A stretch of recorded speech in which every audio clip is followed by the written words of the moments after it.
I'm standing at the county recorder's office holding a deed to Dale Richter's driveway easement, the one he's used his entire life, and he has no idea I own it yet. I bought my house in Westerville, Ohio when I was 32, saved for 4 years, paid a fair price, and spent the next 6 making it mine. I'm a civil engineer by trade, so I actually read my survey documents, something most people skip. I knew every inch of my property lines. I had a good job, a decent mortgage, and a plan to build a small detached garage on the west side of the lot. Simple, honest, mine. I had no reason to think any of that was about to be threatened. Dale Richter had lived next door since 1997. He was 64, retired, drove a Ford F-250 he babied like a show dog. We weren't friends, but we were friendly. He told me once when a raccoon had torn into my garbage overnight so I could clean it up before my wife's book club arrived. I helped him drag a busted freezer to the curb. That was the whole relationship. Functional, respectful, low drama. I trusted that.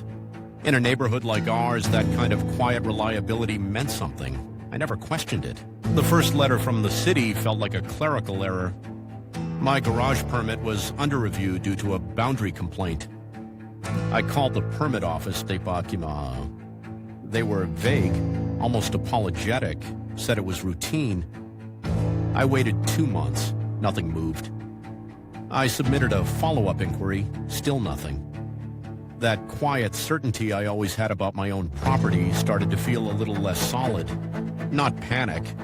More like that feeling when something's sitting slightly wrong in a room and you can't figure out what it is. I started keeping notes. When I finally pulled the full city file, I had to read it twice. 4 code complaints filed against my property over 14 months. Unpermitted grading, illegal drainage modification, fence encroachment, improper fill activity. All from the same neighbor, all filed quietly without ever saying a word to my face. Each one had triggered a review process that stalled my permit and flagged my western boundary line, the one closest to his property. I stood in that records office and felt something cold settle over me. Not anger yet, just the awful clarity of understanding what someone had been doing behind your back. The complaints were bad enough, but when I hired a title researcher named Gwen to dig into the full chain of ownership on both properties, she found something that stopped us both cold. Dale's driveway, the one he'd used every single day for 27 years, ran through a 1947 access easement corridor that had never been formally purchased. It was grandfathered by assumption, not by deed. The underlying property rights were still available through the county recorder. Gwen looked at me over the document and said, "You could buy this." I sat there for a long moment. Then I said, "Pull the paperwork." I spent 3 evenings going through everything: the complaint filings, the easement corridor maps, the county's acquisition process. As a civil engineer, property documentation isn't foreign territory to me. I knew how to read what I was looking at. The easement purchase was completely legal, quiet. No court required, no drama, just a transaction through the county recorder. I also documented every one of Dale's false complaints in a clean log. Dates, filing numbers, descriptions, and the factual rebuttal for each. I wasn't planning to scream at him over a fence. I was planning something much quieter than that. The easement purchase went through on a Tuesday morning, no fanfare. The county recorder's clerk stamped it, filed it, and handed me my copy.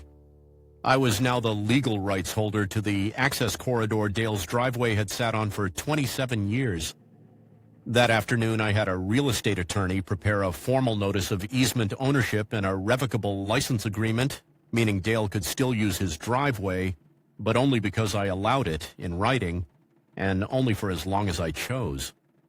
The certified letter went out the next morning. I didn't watch for his reaction. I didn't need to. Within 10 days of that certified letter landing in Dale's mailbox, every single false complaint he had filed against my property was formally withdrawn. Everyone. The city closed the boundary review. My garage permit was released from hold within 3 weeks. I know he slammed his truck door at least 3 times the morning that letter arrived. I heard it from inside, but he never knocked on my door, never called, never said a word across the fence. The complaints just disappeared, quietly, the way he'd filed them. I didn't revoke Dale's driveway access. He can still use it. I sent a permanent license agreement that costs him nothing as long as he files no further false complaints against me or any adjacent property. He signed it and returned it without a word. The garage breaks ground in April. We don't waive anymore, and that's fine. What I learned is that sometimes the most powerful thing you can do to someone who fights dirty in the shadows is simply out-document them in the light. I didn't yell. I didn't threaten. I just read the records better than he did. Like, subscribe, and comment your verdict below for more betrayal stories.